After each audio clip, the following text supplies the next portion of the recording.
What in the heck is going on in the real estate market today? Well, that's what we're going to dive into. It's the beginning of May, which means all of April's numbers are out. And in a first peek, there's a few numbers on here that we've never seen in the Denver metro area. All the headlines out there are starting to reverse course and talking about being a busy spring and lack of inventory. Well, that kind of happens every single spring, but there's some anomalies in these numbers. Now, before we jump into the numbers, as a quick reminder, if you want the latest information about the Denver metro real estate market, you can join my weekly email. Link is in the description below, or you can join our free Facebook group for exclusive information about the Denver metro area. Now, starting with the close price, because that's what we all want to know, right? Are prices going up or are they going down? Well, from March to April in 2023, we went from $545,000 as the median close price up to $560,000. Now, we bottomed out in January at $520,000.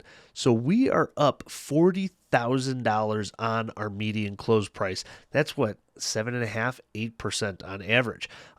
That's a pretty extreme lift. Now, is this normal for the springtime? So we're looking at a 3-year chart now. The last couple of years have not been normal, right? So let's go back and pull up a chart, and this goes back to the year 2009.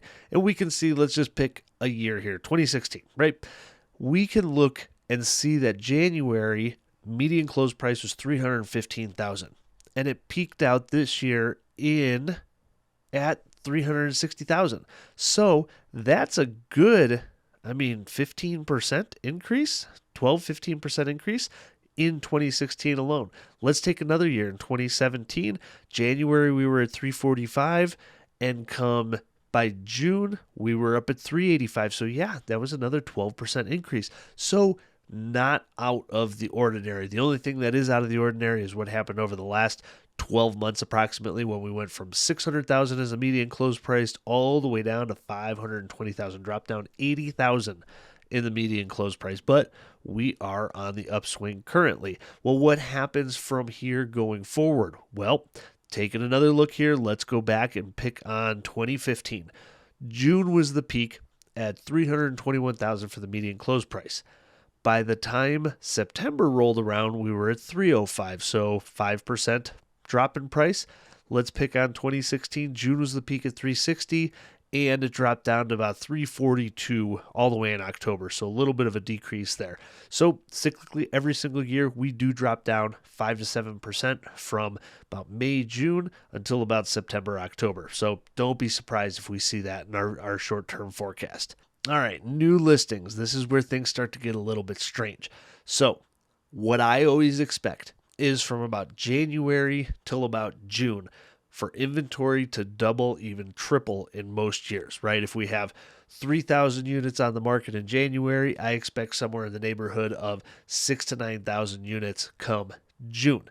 Now, what's actually happened here from March till April of this year, we actually went down in the amount of new listings. Now, it's only by 300 new listings, but we still went down.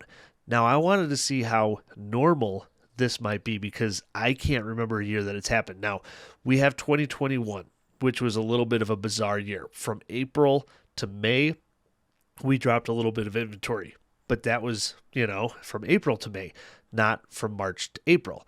Back in 2020, I think we just got to scratch that year. Nothing was normal about it. So let's pull up our bigger chart here and look even further back. And let's just go pick, let's start with 2019. And we had 10,700 units on the market in May. And we just have a straight up line from December was the low. So we had 3,000 units on the market in December of 2018. And we went up to about almost 11,000 in May of 2019. I expect to see that. Previous year, 2017, we went from 3,000 units, straight line up to May at 9,300 units. 2016, we went from 3,000 units. Now we had a little blip here from March to April. We dropped a few hundred units, and then we peaked out in June. So maybe this is that exact scenario. Just a little tiny blip before inventory soars again. But we see that year in the 2016, we didn't have that anomaly. 2015, 2014, 2013, 2012. Like, this doesn't happen very often, folks, is what I'm trying to say. That new listings coming out of the market goes down in April from March. So I was a little bit surprised to see that. And hopefully we don't stay on that trend. We actually do want more inventory to come on the market. Active listings. This number has just fallen off a cliff. In September of 2022, we had 16,500 units on the market in the Denver metro area. We are now down to 8,300. So half of what we were 7-8 months ago. Okay. What does the market usually do over that time span? So let's go back to our big chart. We can see July, August, we usually peak out.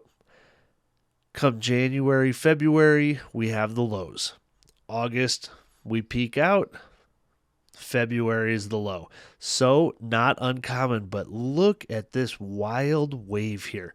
We went from 4,400 units, which was an all-time low, all the way up to 16,400 on the market. We went up by 400% in inventory over the course of a handful of months, and then we dropped all the way back down. So what does the future hold? No idea. With interest rates being in the 6s right now, anybody who has their interest rate in the 2s, they're not selling their house unless they absolutely have to, which is one of the biggest stunts of inventory that we have in the market right now, is purely just interest rates, because the people with interest rates in the 2s may never be able to replace that interest rate again. So on the pending listings, we had a bottom in December of 3,400 units being under contract. And as of April, we have 6,800, which is up from 6,300. So a little bit of an increase there. That is absolutely cyclical. That is absolutely normal. We can go back and look. All our pending under contracts tend to top out come May, and so we should be seeing that this next month. So not uncommon, not out of the ordinary here whatsoever. The amount of closed listings. All right, here's another weird one. In March, we had 6,000 closings. In April, we had 5,400. That's what, 10% drop in closings in 1 month. Now, this also is not a normal number. This usually correlates with new listings coming on the market, where we bottom for the closings in January and we peak in May, June. We bottom in January, peak in June. So to have the amount of closings drop, this one is way more out of the ordinary than active listings. I went back quite a ways and I couldn't find a single year where we actually dropped next to 2020. Let's just get rid of 2020, okay? Let's just get it out of here. Let's just scratch all those numbers, because there was nothing normal about 2020. That was the only year I could find. And other than that, closings consistently went up until May or June from January as being the bottom. And to have closings drop is very out of the ordinary. So I'm not sure what that's going to do. We don't have a whole lot of new listings coming on, but closings have also dropped. So is this canary in the coal mine? No idea. Days in the MLS dropped like a rock.